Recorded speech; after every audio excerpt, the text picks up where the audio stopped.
מתי נהיה מאושרים? אולי מתי שנבין שהעבר עין והעתיד עדיין וההווה כהרף עין. העבר אי אפשר לחזור אליו כבר, והעתיד אתה עדיין לא שם, וההווה כהרף עין, אתה לא מנצל את ההווה פשוט. אם נעשה תרגיל במתמטיקה פשוטה, תיקח בן אדם בגיל 90, תגיד לו סבא 20 שנה אחורה, אתה מוכן לחזור לגיל 70? הוא אומר לך בטח שאני מוכן. 20 שנה להרוויח בחיים, אבל כמה זה עולה? אתה אומר לו עלינו, אל תדאג, עלינו. אבל רגע, בגיל 70 מה התלוננת? התלוננת שהדירה שלך היא בקומת קרקע ונכנסים לך הרבה ג'וקים לדירה, ויצאת לפנסיה, משעמם לך, ילדים עזבו את הבית. אז תבוא תגיד לו עכשיו סבא, בגיל 70, אתה מוכן לחזור לגיל 50? 20 שנה בחיים? בטח, 20 שנה מהחיים, להרוויח, בטח שאני מוכן.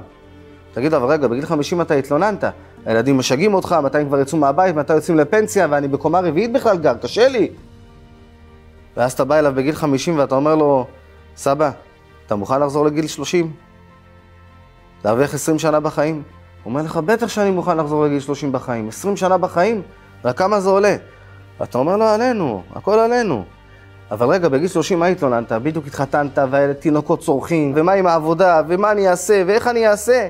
כל הזמן אתה היית רק בתלונות. אז תבוא תגיד לו עכשיו, אבא, בגיל 30, אתה מוכן לחזור לגיל 10? לגיל של הבן שלך?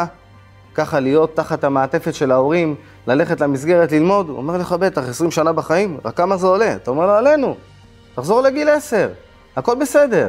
אז אתה אומר לו, אבל רגע, בגיל 10, תראה כמה התלוננת. כל הזמן ציורים, כל הזמן ללכת בתוך המסגרת, איך אפשר ככה? יוצא שאת כל החיים שלנו פספסנו. ולעבר אי אפשר לחזור, ולעתיד אי אפשר להיות בו, וההווה שהיה הכי טוב שיכול להיות, אם היית מבין שזה הדבר הכי טוב שיכול להיות לך, ולא יכול להיות יותר טוב ממנו, היית רק אומר לקדוש ברוך הוא תודה רבה. ושואלים אותך מה נשמע, היית אומר הכל 100%. אתה יודע מה זה 100? בגימטריה זה קוף. אתה יודע מה זה קוף? מזמור קוף בתהילים, מזמור לתודה. הריעו לאדוני כל הארץ, עבדו את אדוני בשמחה.